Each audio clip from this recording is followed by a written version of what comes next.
1º de maio de 2011, Barack Obama aparece diante das câmeras e diz uma frase para a história: Osama Bin Laden está morto.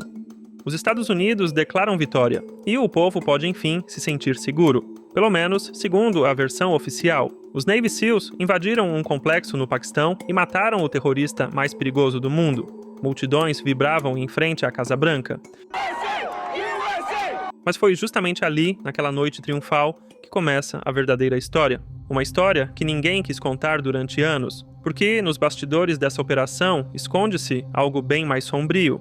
Já então, certos detalhes intrigavam os jornalistas investigativos. O corpo de Bin Laden nunca foi mostrado ao público. Foi sepultado às pressas no mar, supostamente para impedir que surgisse um mausoléu terrorista. E os relatos oficiais não eram coerentes. Primeiro, falou-se de um tiroteio e do uso da esposa dele como escudo humano. Depois, esses detalhes foram corrigidos. Incoerências, assim, viraram combustível para teorias da conspiração. Alguns diziam que Bin Laden talvez já estivesse morto, ou que tudo fosse uma grande farsa.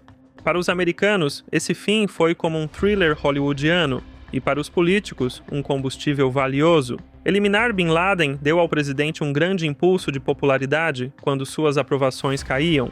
A mídia falava do triunfo do bem sobre o mal, e a nação sentiu alívio e orgulho.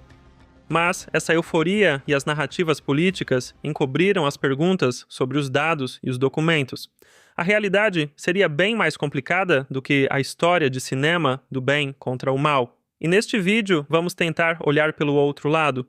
Osama Bin Laden passou de um combatente anticomunista discreto no Afeganistão a símbolo do terrorismo mundial e principal inimigo dos Estados Unidos. Para entender essa virada, é preciso voltar aos anos 80. Bin Laden, um jovem rico saudita, largou a vida confortável para lutar com os mujahedin afegãos contra o exército soviético após a invasão soviética do Afeganistão em 1979.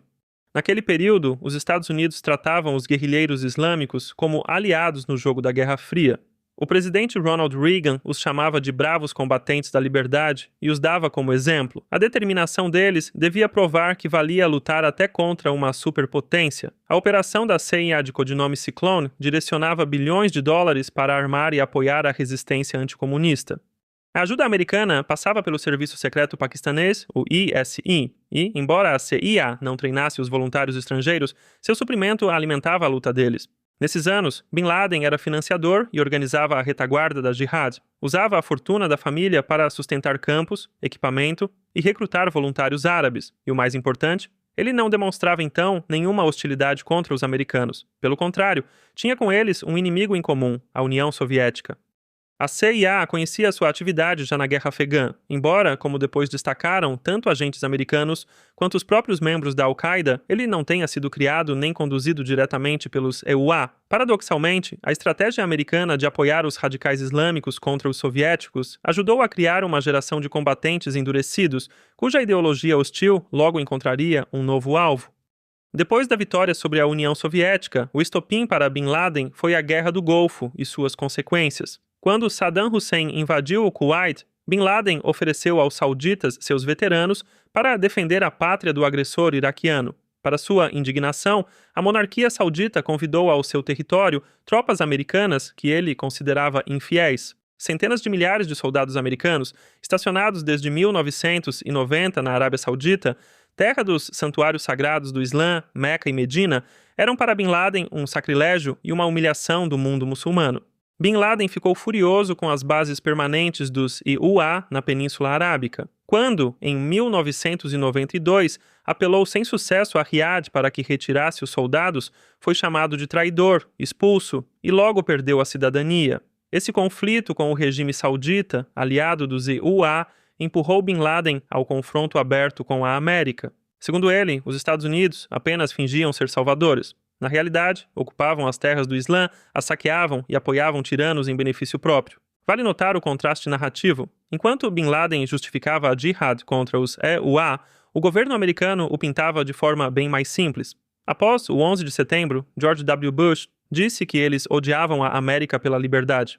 Bin Laden ridicularizou essa tese, perguntando de forma retórica: se odiamos a liberdade, por que não atacamos a Suécia? Cientistas políticos confirmaram que nos discursos de Bin Laden quase não aparecem ataques à cultura ou aos valores americanos. 72% dos seus discursos tratavam das supostas agressões do Ocidente aos muçulmanos, ou seja, o motor do seu radicalismo não era ódio abstrato à democracia, mas um sentimento de revanche por danos geopolíticos reais, na opinião dele. Nos anos 80, os EUA conduziram uma política calculista. Apoiavam os Mujahedin porque isso servia à sua luta contra a União Soviética. A propaganda americana apresentava esses combatentes, inclusive Bin Laden, como heróis lutando pela liberdade, como eu já mencionei, mas depois da queda da União Soviética, o arranjo mudou. Os EUA abandonaram os antigos aliados e puseram tropas na Arábia Saudita, no coração do Islã. Para Bin Laden, aquilo foi uma traição. Ele dizia que a América não só usara cinicamente os países muçulmanos, mas agora tentava subordiná-los por completo, tanto política quanto militar e economicamente, e que o único jeito de escapar dessa rede de dependência era golpear a fonte dessa dominação, ou seja, os EUA. Do ponto de vista da América, os antigos parceiros tinham virado um incômodo. A CIA e a Casa Branca mudaram a narrativa. Os Mujahedin do Afeganistão deixaram de ser heróis e passaram a ser apresentados como extremistas islâmicos. A retórica dos jihadistas, cheia de raiva contra o Ocidente, antes era ignorada enquanto atingia os soviéticos, mas, depois da mudança de forças, passaram a dizer abertamente que seus objetivos contrariavam os interesses da América. Símbolo dessa perfídia é também Saddam Hussein ou Muammar Gaddafi. Washington não hesitou em proclamá-los também a encarnação do mal, quando houve tal necessidade política. Em 2001, quando a administração preparava a sociedade para a guerra global ao terror, Bin Laden foi pintado como um líder religioso fanático, disposto a destruir o Ocidente em nome de uma guerra santa.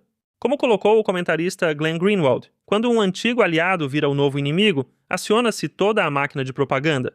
Na hora ele vira a encarnação do mal, o arqui-inimigo a ser aniquilado a qualquer custo. Uma sociedade antes indiferente a ele, ou que até aceitava a cooperação, agora exige em coro a cabeça dele, esquecendo que ainda ontem o governo dos IUA dormia na mesma cama que essa gente. É assim que escreve Greenwald. Após o 11 de setembro de 2001, os Estados Unidos invadiram o Afeganistão com dois objetivos oficiais: punir o regime do Talibã por ter dado abrigo à Al-Qaeda e destruir a rede de Bin Laden na sua origem. Com apoio dos aliados da OTAN, o governo do Talibã em Cabul caiu rapidamente. O Afeganistão não tinha petróleo, mas os vizinhos tinham. Os americanos montaram bases bem perto do Irã, da China e das antigas repúblicas soviéticas. Asseguraram as rotas de transporte e fizeram lobby por um gasoduto do Turcomenistão até a Índia, cortando territórios disputados, capaz de mudar as forças energéticas da região. É preciso lembrar que as operações antiterroristas no Paquistão, tanto a contra Bin Laden quanto as dezenas de ataques de drones da CIA na fronteira paquistanesa e afegã, provocavam controvérsias internacionais. Formalmente, eram uma violação da soberania do Paquistão, mas, graças à narrativa da guerra ao terror, os EUA obtiveram o consentimento silencioso de muitos países. Argumentava-se que, se o Paquistão não conseguia ou não queria limpar os esconderijos dos terroristas, os EUA agiam em legítima defesa. No medo pós-11 de setembro, a sociedade americana aceitava mudanças profundas, algo que o governo e o Congresso logo aproveitaram. Em outubro de 2001, aprovaram quase por unanimidade o Patriot Act, lei que ampliava os poderes dos serviços à custa dos direitos civis. Passou praticamente sem debate público, pois era preciso fazer algo depressa contra novos ataques. Facilitaram a vigilância das comunicações, o acesso a dados financeiros, as escutas e as buscas a portas fechadas, ou seja, entradas secretas em residências sem o conhecimento do dono e sem mandado, oficialmente para não alertar os suspeitos. Na prática, vigilância total, sem controle nenhum. E tudo isso sob o lema do combate ao terrorismo. A sociedade, desorientada e assustada após os atentados, aceitava a limitação dos direitos civis sem grande resistência. As pesquisas não deixavam dúvida, pois a maioria dos americanos estava disposta a trocar parte da liberdade por uma sensação de segurança. O governo chamava isso necessidade, os críticos, armadilha. Alertavam que normas temporárias costumam ficar permanentes, sobretudo se dão ao poder novos instrumentos de controle. Após o 11 de setembro, a América passou a viver a guerra. Bombeiros, policiais e soldados viraram heróis. Quem fazia perguntas arriscava o rótulo de traidor. O mundo seguiu esse exemplo. Mais de 140 países criaram suas leis antiterrorismo. Na teoria, pela segurança; na prática, para reprimir a oposição, prender ativistas incômodos e aumentar o controle sobre os cidadãos. Bastava lançar o lema do combate ao terror para empurrar qualquer coisa. A partir daquele momento, Osama Bin Laden aparecia na mídia quase diariamente. وقد خرجوا أسرا وبطرا برجالهم وبخيلهم وقد ألبوا علينا حتى الدول التي تنتسب إلى الإسلام على هذه الفئة. Não era mais um homem, era um símbolo. O inimigo ideal. Bush comparou-o a Hitler e a Lenin, prometendo pegá-lo vivo ou morto, e por sua cabeça ofereceram 25 milhões de dólares. O americano comum não duvidava de quem estava por trás do ataque, mas essa personalização do mal tinha um objetivo concreto. Graças a ela, a guerra ao terror ganhou um rosto fácil de odiar. Não era preciso explicar as complexidades da política do Oriente Médio, nem falar das causas. Bastava apontar o vilão e partir para a vingança. Qualquer operação militar podia ser vendida como uma caçada às Osama, mesmo que fosse sobre um país totalmente diferente, como o Iraque. Sem motivo, bastava mencionar o nome dele. Era um espantalho midiático que abria qualquer porta. Graças a ele, deu para bombardear, espionar, grampear e até torturar. As autoridades diziam: se vocês não querem um segundo 11 de setembro, deixem-nos agir. Assim nasceu uma ficção que governou a opinião pública por anos e permitiu aos governos fazer o que, em tempos normais, ninguém aceitaria. A CIA chegou a considerar um brinquedo com o rosto de Bin Laden, que sob o calor revelaria a sua face demoníaca, olhos vermelhos, traços deformados, chifres. O plano era simples: espalhar essas bonecas em países muçulmanos para as crianças temerem Osama como o pior monstro. O projeto foi chamado de Devil Eyes e, embora no fim tenha sido abandonado, a ideia mostra como a propaganda planta medo e ódio já na cabeça das crianças. Com o tempo surgiu a pergunta: será que não superestimamos o papel dele? A Al-Qaeda era uma máquina global ou uma ideia frouxa de frustrações locais? No documentário da BBC The Power of Nightmares, Adam Curtis sugere que essa rede era, em parte, uma ficção, um construto dos serviços que, após a queda da União Soviética, precisavam de um novo inimigo. Sem exageros, uma coisa é certa: demonizar Bin Laden era muito conveniente para os EUA, porque um só nome explicava quase tudo. Os EUA tinham que manobrar. De um lado, Osama era saudita, como 15 dos sequestradores do 11 de setembro, e do outro, a Arábia Saudita, principal aliada, fornecedora de petróleo e cliente bilionário da indústria bélica. Era preciso montar a história de um jeito que não atingisse o Palácio Real em Riad. Criou-se uma versão mais simples. O vilão era Bin Laden, o resto inocente, igual no Paquistão. Oficialmente aliado, na verdade, o país que escondeu Osama sob o nariz dos serviços por anos. Mas o Paquistão era útil para retirar as tropas e cuidar dos interesses na região. Então, não se faziam perguntas nem se buscavam culpados. A guerra não é só tanque ou drone, é também licitação, contratos para empresas privadas e verbas para agências, que cresciam num piscar de olhos. A sensação de ameaça justificava tudo. Naquela época, circulava uma piada azeda. Um terrorista com uma fita VHS numa caverna movia Wall Street, o Pentágono e o Vale do Silício. Depois do ataque ao esconderijo, os americanos apreenderam centenas de milhares de arquivos, documentos, fotos, vídeos e áudios. A CIA, até hoje, desclassifica esses materiais aos poucos, publicando-os em lotes desde 2015. A primeira impressão, segundo os jornalistas que analisaram os dados divulgados, nos discos de Bin Laden havia não só correspondência e documentos da Al-Qaeda, mas também coisas bem prosaicas. Cópias de sucessos de Hollywood, memes da internet e até episódios de desenho animado. O acervo digital do terrorista mais perigoso do mundo tinha muito material de entretenimento. Talvez fossem desenhos dos filhos dele ou dos netos. Ou talvez Osama só gostasse de desenhos. Enfim, um detalhe que estragava a narrativa do monstro da caverna. É difícil desumanizar alguém que, assim como nós, ri do Cid, a preguiça de A Era do Gelo, sentado com a família. Claro, o mais importante eram os documentos e cartas do local. Era o que os serviços mais buscavam. Apreenderam discos rígidos, laptops, pendrives e pilhas de papéis. No total, mais de 200 suportes e cadernos foram parar nas mãos da inteligência. No começo, revelaram só uma fração dessa coleção. Depois de um ano, publicaram só 17 documentos em inglês, escolhidos a dedo entre milhares de páginas, o que, então, escondiam as cartas de Osama, muita estratégia fria e logística do dia a dia e pouco terror de Hollywood. Não havia planos de bombas atômicas, nem folhas de pagamento da Jihad, só cartas de um líder que, escondido, tocava um império caótico. Cartas estratégicas aos colaboradores próximos da Al-Qaeda, análises da situação internacional, instruções para as unidades. Criticava ataques locais e insistia em focar no inimigo principal, os EUA. Repreendia até os comandantes pela brutalidade, que, na visão dele, prejudicava a marca Al-Qaeda. Era o gerente da Jihad Global. Encontraram também correspondência particular, planos de evacuação da família, queixas sobre doenças e o casamento da filha. Detalhes que não inocentam, mas derrubam a imagem em preto e branco de anos. Além disso, Bin Laden lia muito.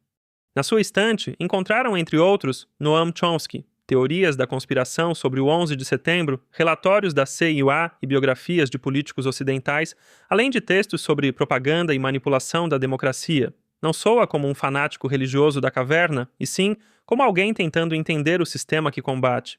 Quando, em 2011, os Navy SEALs eliminaram Bin Laden, muitos acharam que morrera um comandante temível no controle da poderosa Al-Qaeda. Mas os documentos e análises anteriores apontam para algo bem diferente. Depois de 2006, a Al-Qaeda perdia fôlego. Anos antes da morte de Osama, a organização já começava a se desfazer. Pelas anotações encontradas, via-se que Bin Laden raramente recebia mensagens dos mensageiros, 1 ou 2 vezes por mês. Dá para administrar uma rede terrorista global recebendo apenas 2 atualizações por mês? Um especialista fez essa pergunta retórica após ler os materiais. Nesse ritmo, até tocar uma pequena empresa seria impossível, quanto mais comandar um submundo jihadista disperso. Surge antes a imagem de um líder frustrado, sem controle sobre o próprio movimento. Nas cartas aos subordinados, ele quase implorava que não criassem emirados locais nem proclamassem estados islâmicos. Citava o Iraque, onde a Al-Qaeda local, comandada pelo brutal al-Zarqawi, começou a massacrar xiitas e a governar pelo terror. O resultado? Até os sunitas se afastaram deles. Osama sabia que derramar sangue muçulmano era o fim do seu apoio, mas ninguém mais o escutava. O braço iraquiano seguiu sozinho e, antes de ele morrer, se soltou de vez da coleira. Dele nasceu o chamado Estado Islâmico. Nos últimos anos, Bin Laden era mais um mentor à margem do que um comandante. Documentos do Paquistão mostram que ele já não tinha papel operacional. Assim, relatava o analista que os leu. Um caderno trazia ideias soltas. Quem promover, por quem trocar o companheiro morto e só. Nenhuma palavra sobre para onde mandar um atacante ou que alvo atingir. Além disso, essa alienação era visível também para os próprios combatentes. Quem tinha contato com ele se dava conta dessas limitações. Nas cartas apareciam menções de que o sheik estava isolado e que era preciso agir sozinho, sabendo só a ideia geral dele, focar na América e evitar disputas entre muçulmanos. Em resumo, o mito de um império do terror centralizado já não batia com a realidade. Curiosamente, Bin Laden cogitava mudar o nome da Al-Qaeda. Parece absurdo, mas as fontes confirmam que, alguns meses antes de morrer, Osama pensava seriamente em largar a marca Al-Qaeda, que considerava já manchada, e sentia que ela lembrava para os muçulmanos mais o caos sangrento do que uma luta cavalheiresca contra o Ocidente.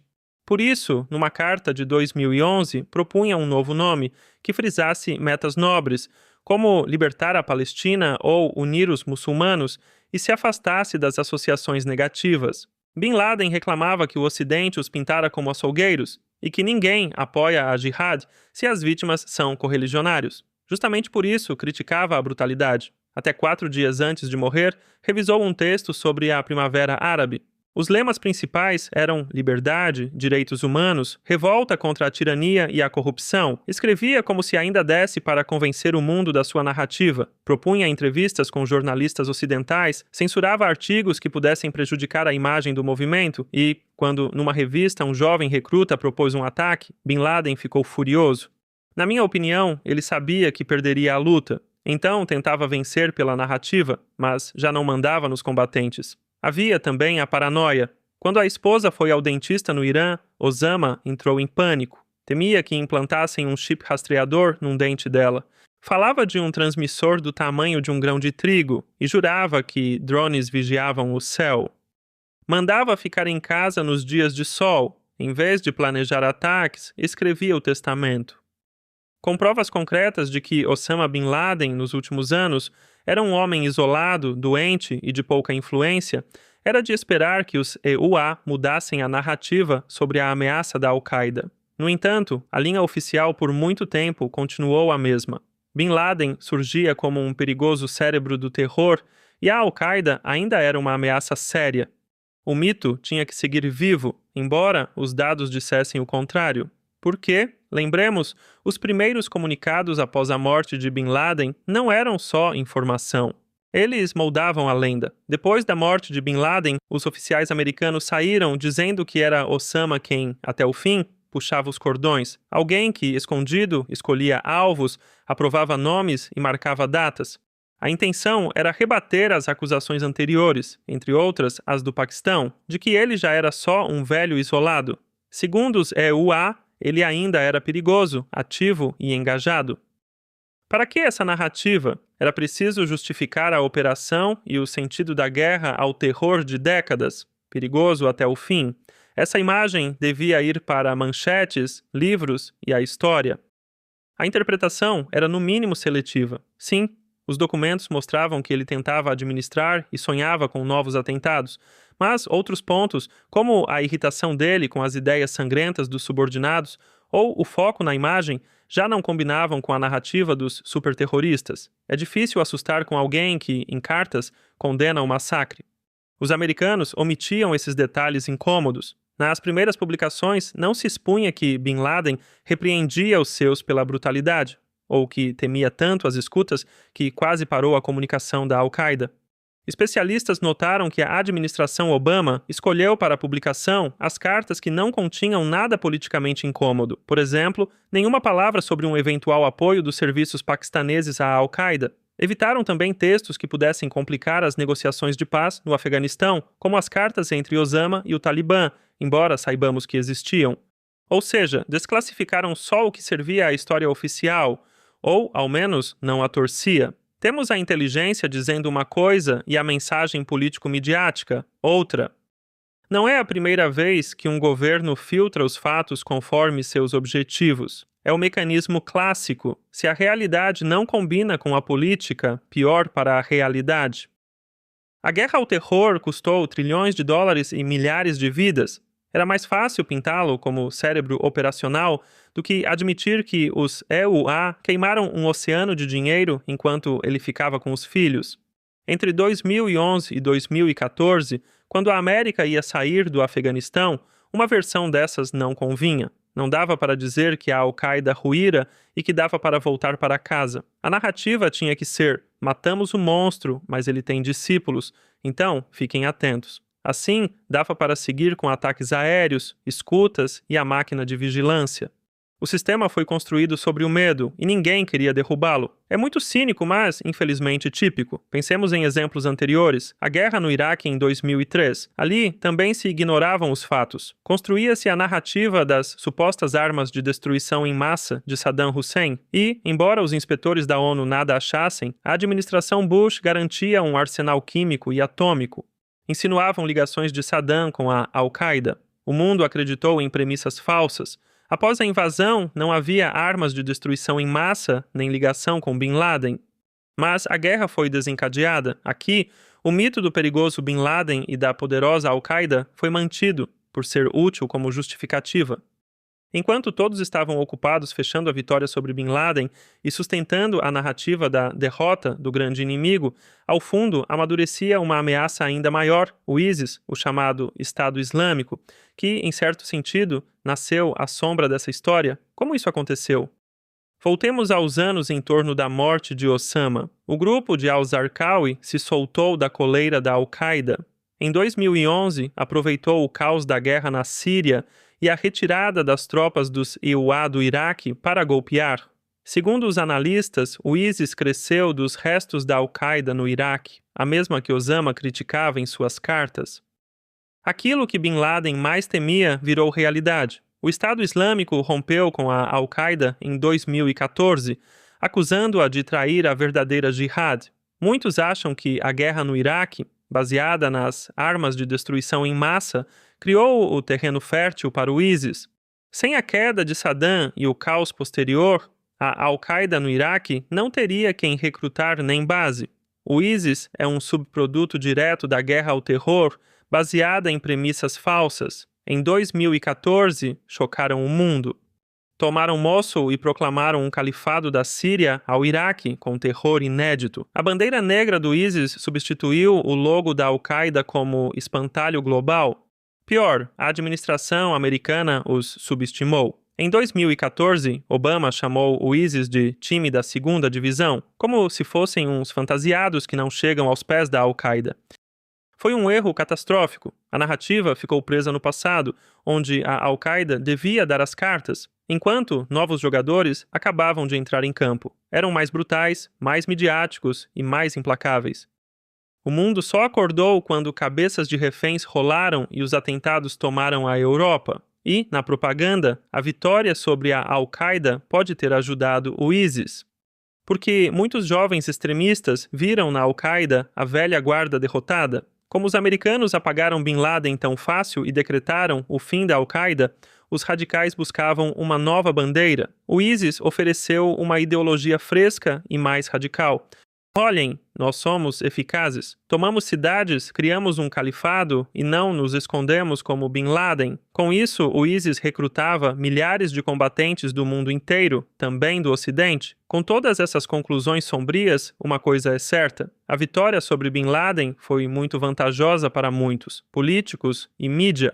Vale entender por que todos a sustentavam de bom grado, mesmo com os fatos contra nos bastidores. Para Obama, a operação em Abbottabad virou a conquista máxima da política externa. Lembremos o contexto. Ano de 2011, Obama se prepara aos poucos para a reeleição, com anos difíceis de crise econômica atrás de si. Suas aprovações caíram e, de repente, a justiça foi feita.